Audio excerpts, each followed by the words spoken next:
नमस्कार,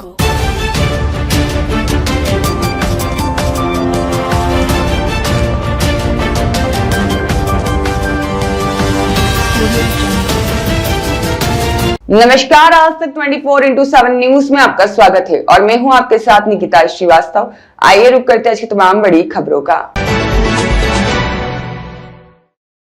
पिछले 5 दिनों से लगातार डी मार्ट का विरोध करते हुए व्यापारी छठे दिन भी माधवगंज पर धरने पर डटे रहे। डी मार्ट और मल्टीनेशनल कंपनियों की लाज बनाकर उनके अर्थी निकाली। तिलक चौक पर किया अंतिम संस्कार। विदिशा पावर डिस्ट्रीब्यूशन द्वारा शहर में खुलने वाले डी मार्ट के साथ ही कई मल्टीनेशनल कंपनी और ई कॉमर्स कंपनियों के खिलाफ धरना प्रदर्शन कर रहे हैं। आज विरोध का उनका 6वां दिन है। विभिन्न अन्य विरोधों के साथ आज मार्ट और अन्य कंपनियों की अर्थी निकालते हुए प्रदर्शन किया गया। तिलक चौक पर इसका अंतिम संस्कार किया। इस दौरान व्यापारी और राजनीतिक दलों के सदस्यों ने ऐसी कंपनियों को देश और आम लोगों के विरोध में बताया। मार्ट खुलना कोई व्यापारिक नुकसान तो है ही है, साथ में ये हमारी संस्कृति पे कुठाराघात है। हमारे रिश्तों को, उपभोक्ताओं को, मजदूरों के जो हमारे रिश्ते हैं और जो उन पे आने वाला संकट खड़ा होने वाला है। हिंदुस्तान का 150 करोड़ व्यापारी और विदिशा का 10,000 व्यापारी, उससे जुड़े 2-3 मजदूर, ऑटो वाला, ठेले वाला, इन सब पे एक रोजगार का बड़ा संकट। तो मैं तो हमारे देश के जो कानून बनाते हैं उनसे निवेदन करना चाहता हूं कि संविधान में संशोधन करें।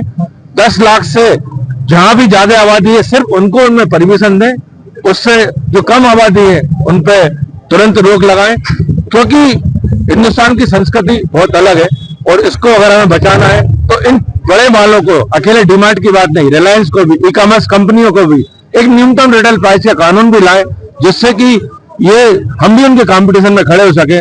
जिससे तौर से ये देश के एक बड़ी जनता का सवाल है, उसको रोकने के लिए हमें इस संस्कृति को रोकना पड़ेगा। डीमार्ट, रिलायंस, ई कॉमर्स कंपनियां सबको ही बंद करना पड़ेगा।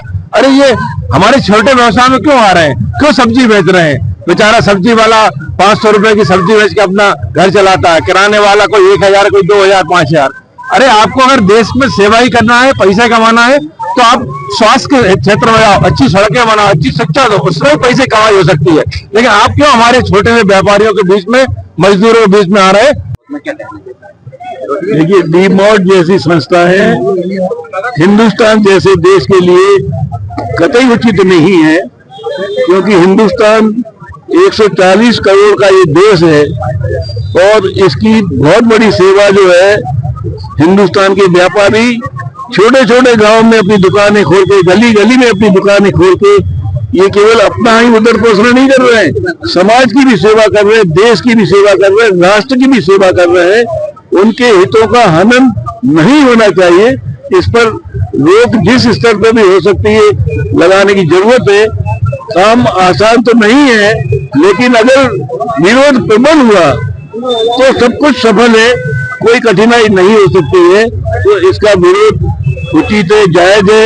एक तरफ शासन ये कहता है कि स्वरोजगार अपनाओ और ये स्वरोजगार अपनाए हुए लोगों के रोजगार बंद करने की बात चल रही है, ये कोई ठीक नहीं है कहा जा सकता है। और इसीलिए इसकी चिंता करना चाहिए, इनका संरक्षण मिलना चाहिए और इस पर रोक लगाने के जैसी की भी जिस तरह से भी उपाय हो सकते हैं उपाय करके और रोक लगना चाहिए। ये आंदोलन बहुत उचित है, जायज है, देश हित में है, समाज हित में है। ओम प्रकाश जोशी की रिपोर्ट।